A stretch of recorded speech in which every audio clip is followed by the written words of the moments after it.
అమరావతిలో కాస్తు కాలం ఉంది.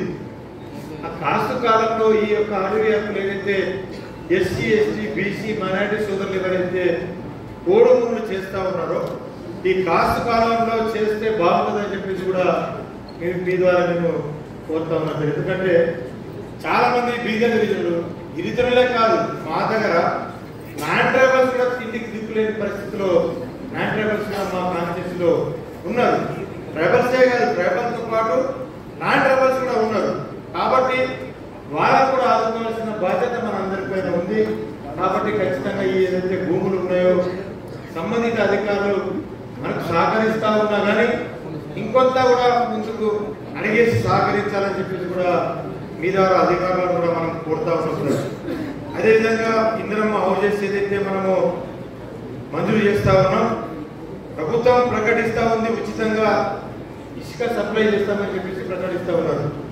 కానీ గ్రౌండ్ లెవెల్లో చూస్తూ ఉంటే అటు ఫారెస్ట్ వాళ్ళు కానీ ఇటు ఎంఆర్ఓలు కానీ ఎక్కడక్కడ ఆపేసి అసలు శాండ్నే తరలించడానికి కూడా ముందుకు వస్తారు. వాళ్ళు ఇబ్బంది పెడతా ఉన్నారు. కాబట్టి దీని మీద కూడా దృష్టి పెట్టాలని చెప్పేసి కూడా మీ ద్వారా కోరుతా ఉన్నాం మిమ్మల్ని.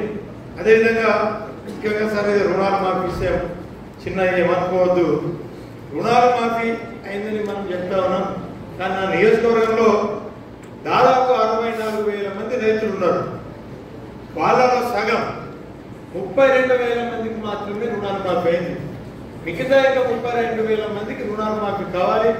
ఖచ్చితంగా దాన్ని మీరు ఒక వాళ్ళ మీద, ఎందుకంటే వాళ్ళు కూడా రైతులు, ఎందుకంటే దాదాపుగా మా దగ్గర పెద్ద ఫ్యాక్టరీలు లేవు, ఏమి లేవు, దాదాపు అందరూ 100% రైతులే భూముల మీద ఆధారపడి బతికేటోళ్ళు. కాబట్టి ఖచ్చితంగా మిగతా రైతులను కూడా ఆదుకోవాలని చెప్పేసి కూడా మిమ్మల్ని కోరుతా ఉన్నాం. కాబట్టి ఎందుకంటే ఇది డాక్టర్లది, ఇప్పుడు వచ్చేది కూడా వర్షాకాలం కాబట్టి మాది మొత్తం గిరిజన ప్రాంతం. రోడ్లు ఉన్నా లేకున్నా కానీ మారుమూల ప్రాంతాలు ఎక్కున్నాయి. గుట్టలు కొండలు వాగులు దాటి రావాలి.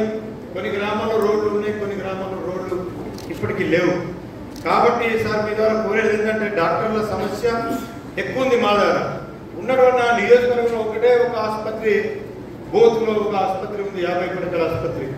దాన్ని గతంలో కూడా 100 పడకల ఆసుపత్రిగా అప్గ్రేడ్ చేశారు. ఇది టెండర్ దశలో ఉంది.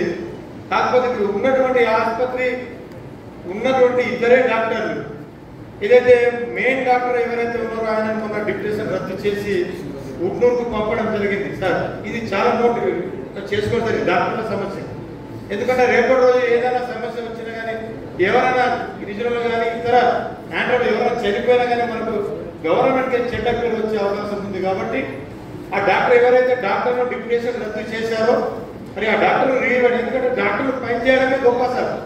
ఈ యొక్క ఏజెన్సీలలో డాక్టర్లు పనిచేయడమే పెద్ద సమస్య. అంటే ఉన్న డాక్టర్లు కూడా డిప్యూటేషన్ రద్దు చేసి అక్కడి నుంచి తరలించడం మరి ఇక్కడ డాక్టర్ల సమస్య ఎక్కువ ఉంది. ఎందుకంటే ఈ డాక్టర్లు ఏదైతే ట్రాన్స్ఫర్స్ విషయం కానీ ఏదైనా కానీ పూర్తి అధికారం కలెక్టర్ గారికి అప్పచెప్పండి. ఈ డాక్టర్లో ఏదైతే ఉందో ఇప్పుడు ఏదైతే వాళ్ళ డిప్యూటేషన్లు కానీ ట్రాన్స్ఫర్స్ కానీ వాళ్ళ పూర్తి అధికారాన్ని కలెక్టర్ గారికి అప్పచెప్తే కలెక్టర్ గారు అందుబాటులో ఉంటారు. కాబట్టి వాళ్ళకి ఏదైనా ఉన్నా ఏ ఆసుపత్రికి ఏ డాక్టర్ కావాలన్నా వారు చూసుకుంటారు. కాబట్టి ఖచ్చితంగా ఈ యొక్క డాక్టర్లను మీరు అందుబాటులో తెచ్చి ఆ యొక్క డిప్యూటేషన్ మరి రీడిప్యూటేషన్ గా ఇచ్చి ఆ యొక్క డాక్టర్లను పంపాలని చెప్పేసి కూడా కోరుకుంటూ ఈ అవకాశం ఇచ్చిన మీ అందరికీ ధన్యవాదాలు తెలుపుతూ ముగిస్తాం. జై